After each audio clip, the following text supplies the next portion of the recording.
Hi, this is Jim Feist in Las Vegas. Here we are. It's the beginning of November, and we're just 3 days away from the college basketball season starting. But that doesn't mean that we're going to forget about football. On the contrary, we're going to focus on football, college and pro, because there's a lot going on. There's a lot to discuss. We have teams in the NFL that we have to be a little careful about. They are now so bad, and their season has fallen so far apart that they may quit on their coaches and may quit on giving that total effort. And to discuss all of this, I want to bring in Hank Goldberg from South Florida. Hank, how are you today? I'm good, Jim. How you doing? I'm doing good. I'm really up and optimistic about this month. I mean, we got everything going on. We just ended the baseball season, but now we're moving on to college and pro basketball. We got the hockey season. We got a team here in Las Vegas that does pretty good, actually. And, I'm really looking forward to this weekend and the season ahead.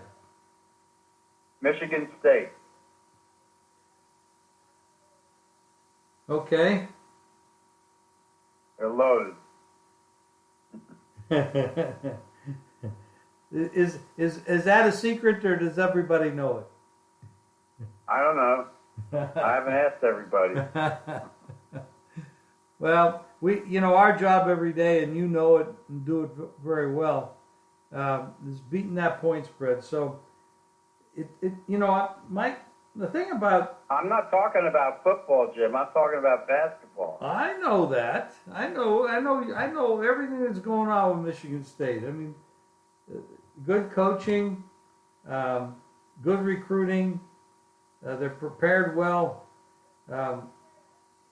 You and I go back a long time, and one of the biggest differences in the last 30 years or so has been the one and done era, where teams are one thing one year and then totally different the next. And Calipari has to deal with that all the time at Kentucky.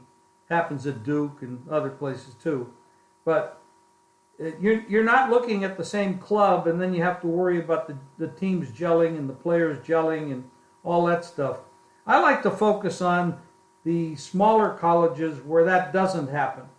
And I get a lot of value out of doing that. Well, Izzo's got some guys coming back, so he's going to be tough right out of the box. Moving on to the pro football scene, we have some teams where we got probably half the teams have quarterbacks that really probably shouldn't be any more than backups, and they're starting. There's been a terrible trend in the last couple of years to very poor offensive line play, which has made a lot of these quarterbacks look a lot worse than they really are, and caused a lot more injuries than need to be to the most important position on the team, which is the quarterback. But the most important position on each team as a group, in my opinion, is the offensive line. And I think there's been a lot of neglect in that area by all these teams in building a good offensive line, a good running game to support a quarterback. Years ago, we'd have quarterbacks that were marginal, that had good offensive lines, good running backs, played good defense, and those teams went a long way, and some of them even won Super Bowls, but the quarterbacks weren't elite. They were just good. And now we're paying all the money to the big quarterbacks, and we're getting them hurt. And I don't like that trend, and I think it's led to a very inferior product for about half the league. Well, I think offensive line play has always been a gauge for smart general managers to build teams around. And you can go back to the days of the Steelers and the Dolphins when they had good teams back in the 70s, the Raiders when they had those great offensive lines, when they had, Art Shell and, at tackle, and They had the tremendous guard tackle combinations. And I'll tell you something. People they talk about Goff and Gurley with the Rams right now, and they neglect the fact that they picked up a couple of guys. They picked up a left tackle from Cincinnati, and you wonder why Cincinnati fell apart and why the Rams are doing so well. They got their left tackle, who's been tremendous, and they also picked up a guard who's a Pro Bowler, and that's made a huge difference. And that left tackle protects Goff and does a great job, and that's a big reason why the Rams have been so tremendous this year. And that's just smart football.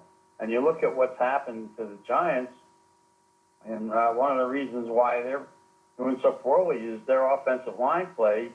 Besides the fact that all their receivers are hurt, they can't block anybody.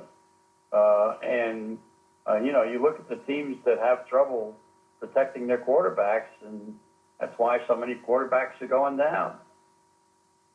Absolutely. It's a trend that needs to change, and the management of these teams and the ownership of these teams need to change their philosophies. But you know something? Denver, I thought, had a very good offensive line, but they got lousy quarterbacks. So what good does it do to have a good offensive line if your quarterback can't play? At least your quarterback needs to be effective. They don't have to be superstars, but they need to be effective. And the quarterbacks they have in Denver are about as bad as you can get. So, Denver plays New England this week, and New England is coming off a bye. Now, Brady is not great coming off a bye. I think there's something like the last 6 games that come off a bye, they're only 2-4, and they go on the road to play a Denver defense that's pretty good. But that Denver defense is kind of not getting. They've gotten so little support from their offense that they're worn out. But I'm interested to see how if going into what could be a weather situation, what the Patriots are going to do against that Denver defense coming off 2 weeks rest. I think the key word in there is, can the offense for Denver make enough first downs to keep the defense on the sidelines a little bit and give them a little breather here and there. They've been so bad lately. Well, that quarterback for Denver, Jim, has a win over the Patriots when he was in Houston, I think. That's for Brock Osweiler. That's ancient history. I mean, this guy has been very shaky. He's been very shaky the last several years. Don't know why, what's happened to him. Sometimes you pay these people a lot of money and they lose focus. And they do get paid a lot of money and they do lose focus. And we saw it on the other night with Green Bay, and the backup quarterback it just shows you how great. That's not a question of money. That guy just is. That's a different story. That coach has done a lousy job of preparing that guy. He doesn't show any confidence in him. He ran the same plays last week that he ran the week before. How many times can you run those swing passes where the defense isn't going to be ready for it? Now they're going into Chicago, where it's going to be pretty cold, and that guy's going to go in there, and what are you going to expect? That defense in Chicago isn't all that bad. They're going to be ready for him again because McCarthy is running the same plays every week. And you know something? You can't win running 2-yard passes. Well, McCarthy has benefited from having two of the greatest quarterbacks of our era in Brett Favre and Aaron Rodgers. And other than that, I don't think McCarthy is all that much. And I don't think the general manager there is all that much. I think Green Bay is a very overrated ball club with a fantastic quarterback in Aaron Rodgers, who makes up a lot of what their flaws are and covers that up. Well, the assistant, the general manager there, Elliot Wolf, who does a lot of the assistant general manager work there, might just be the next general manager of the Giants. Look for that to happen. Well, I don't know if that's a good thing or a bad thing because It's a good thing. Elliot is Ron Wolf's son. He's a brilliant guy. He's been working for the Packers now for 14 years since he graduated from the University of Miami, and he's a brilliant personnel guy. And it's not the problem with the Packers is, you know, I saw a guy, some analyst, and I don't even remember who he was, some dimwit, who came on there and said that, oh, I know, it was Levitar, that dimwit. He comes on and he's talking about how Green Bay doesn't have good receivers and that Rodgers has carried that whole team. That's bunk. He's had great receivers there.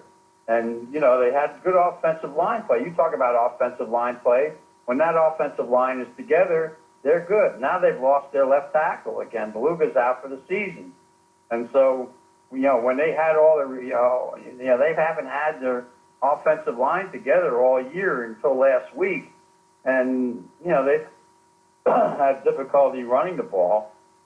But their problems are not from the general manager. Their problem was that, you know, they've had a lot of success there. Well, what's the general manager done wrong? You know, they've kept winning. They had the right formula there. And then they lost their bread and butter, who was their quarterback. I don't think it was the general manager's fault. I'll disagree with you on that. It's the coach, but the coach keeps winning every year. But now that he's lost Rodgers, you know, he's got faith in this guy who's playing behind him.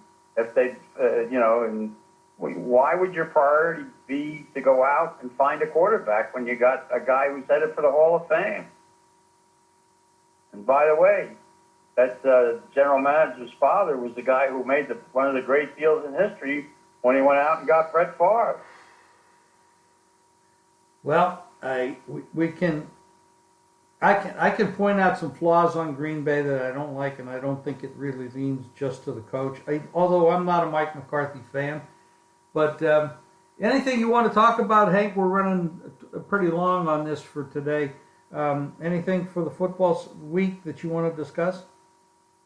Yeah, I think it's time for people to start paying attention to weather. You've got a dome team going into Buffalo this week. I know that the Saints have been hot, but it's going to be below freezing in Buffalo when they play on Sunday. The Bills are a very good home team, and I don't like the idea of those dome teams going into sub-freezing temperatures, and that's what they're going to be facing against the Bills. So be careful of that game. And by the way, the Saints are favored. They sure are. I'm looking at that right now. Just a matter of fact, it's up to 3. It's a strong 3 now everywhere. Yep. I agree with that. And by the way, the Bills have beaten some pretty good teams at home, and they are unbeaten at home. And they've got, you know, a good running game. They're built for cold weather. They got that receiver who's been there this is his second week there now.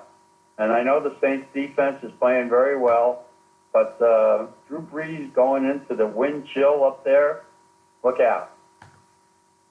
By the way, Brees has only thrown 3 touchdown passes in the last 3 games. Yeah, they're a different team this year. They run the ball. They play good defense. It's a different ball team, no question.